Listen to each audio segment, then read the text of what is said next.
जब बैंकिंग की बात आती है तो चीजों को अच्छा और सुरक्षित रखना महत्वपूर्ण है। यह जानना अच्छा है कि आपका पैसा सुरक्षित है।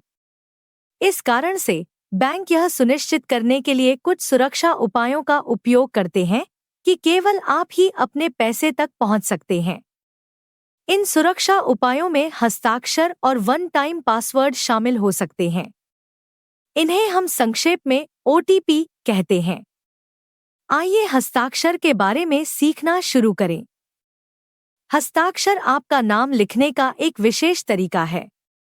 विचार यह है कि प्रत्येक व्यक्ति के पास एक अद्वितीय हस्ताक्षर होता है जिसे वे अपनी पहचान की पुष्टि करने के लिए उसी तरह से दोबारा लिख सकते हैं। आइए हस्ताक्षर का एक उदाहरण देखें। लेकिन हस्ताक्षर आपकी पहचान सत्यापित करने का एकमात्र तरीका नहीं है। कभी-कभी इसके स्थान पर एक OTP का उपयोग किया जाएगा।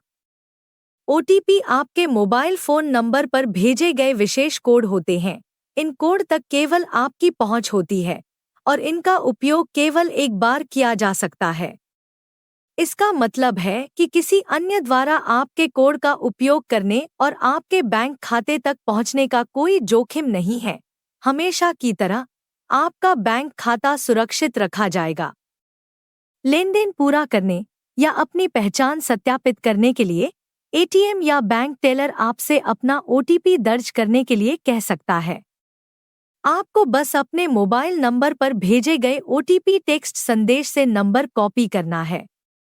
यदि आपको इन नंबरों को लिखने में कठिनाई होती है तो आप हमेशा बैंक टेलर को टेक्स्ट संदेश दिखा सकते हैं और वे आपकी मदद करेंगे।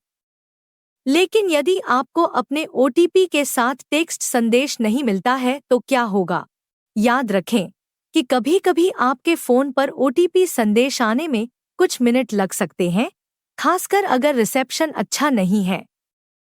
लेकिन अगर आपको कुछ मिनटों के बाद भी अपना OTP नहीं मिला है, तो ATM या बैंक टेलर की स्क्रीन पर कोड दोबारा भेजने का विकल्प होगा।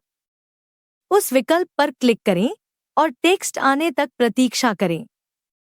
यदि आपको अभी भी अपना OTP प्राप्त नहीं हुआ है, तो इसका कारण यह हो सकता है कि आपके बैंक ने आपका फोन नंबर गलत तरीके से दर्ज किया है।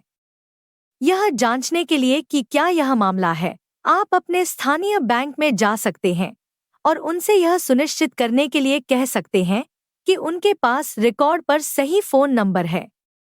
इससे काम बन जाएगा और आप भविष्य में OTP का उपयोग करने के लिए तैयार हो जाएंगे। आपको यह भी याद रखना चाहिए कि यदि आप कभी भी अपना फोन नंबर बदलते हैं तो अपने बैंक को बताएं। इस तरह आप OTP प्राप्त करने में होने वाली समस्याओं से बच सकते हैं। हस्ताक्षर और OTP पर इस पाठ के लिए बस इतना ही। बधाई हो! आप वित्तीय साक्षरता की अपनी यात्रा पर मॉड्यूल 1 के अंत तक पहुंच गए हैं। यदि आपके कोई प्रश्न हैं, तो किसी भी समय अपने क्षेत्र प्रबंधक या पोलिनेट टीम से संपर्क करें।